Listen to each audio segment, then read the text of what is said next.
Hi friends, ఈరోజు fish curry చేస్తున్నాము. ఎందుకంటే ఈరోజు సండే కాబట్టి చేపలు తెచ్చుకున్నాము. వీటిని ముందు కడుక్కోవాలి.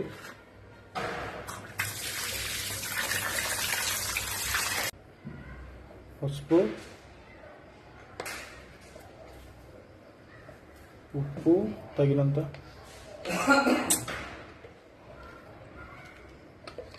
కారం తగినంత, అల్లం పేస్ట్. ఇప్పుడు అంతా మిక్స్ చేసుకోవాలి ఫ్రెండ్స్.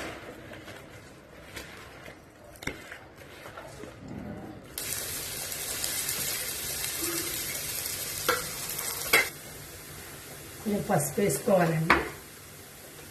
పసుపు, కరివేపాకు వేసుకొని వేయించుకోవాలి. కొంచెం ఇట్లా దూరగా వేయించుకున్న తర్వాతకి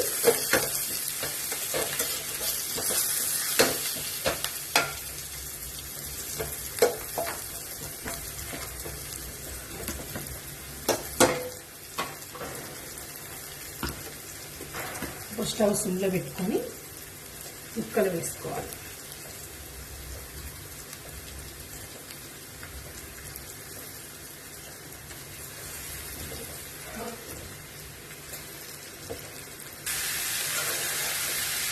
మనం ముక్కలు తిప్పుకోవడానికి ఇలాంటి అట్లకాడ లాంటివి యూజ్ చేసుకోవాలి. ఎందుకంటే విరగకుండా వస్తుంది. ఇంకా పులుసు వేసుకోవాలి.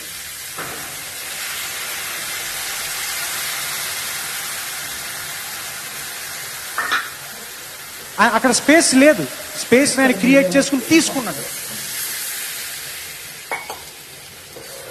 మనం ఇప్పుడు అట్లా కడబెట్టద్దు, ఓన్లీ ఇలా పట్టుకుని ఇలా ఉంటాం. చేపల కూరకి ఎక్కువ అట్లా కడ వాడకూడదు ఫిష్ కర్రీకి. అందుకే ఇట్లా పెద్ద బాండి పెట్టుకున్నాను. మళ్ళీ చేసాను ఇంట్లోకి.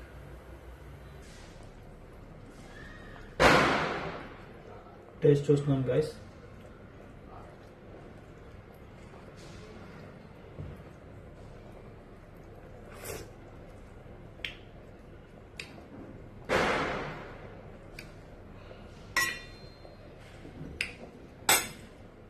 ఓకే, బాగా వచ్చింది చేపల పులుసు. మీరు కూడా మీ ఇంట్లో ఇలానే ట్రై చేసుకోండి. Okay, bye. Jeevika home made పికిల్స్ని ఎవరైనా సబ్స్క్రైబ్ చేయకపోతే సబ్స్క్రైబ్ చేసుకోండి, షేర్ చేసుకోండి, లైక్ చేయండి.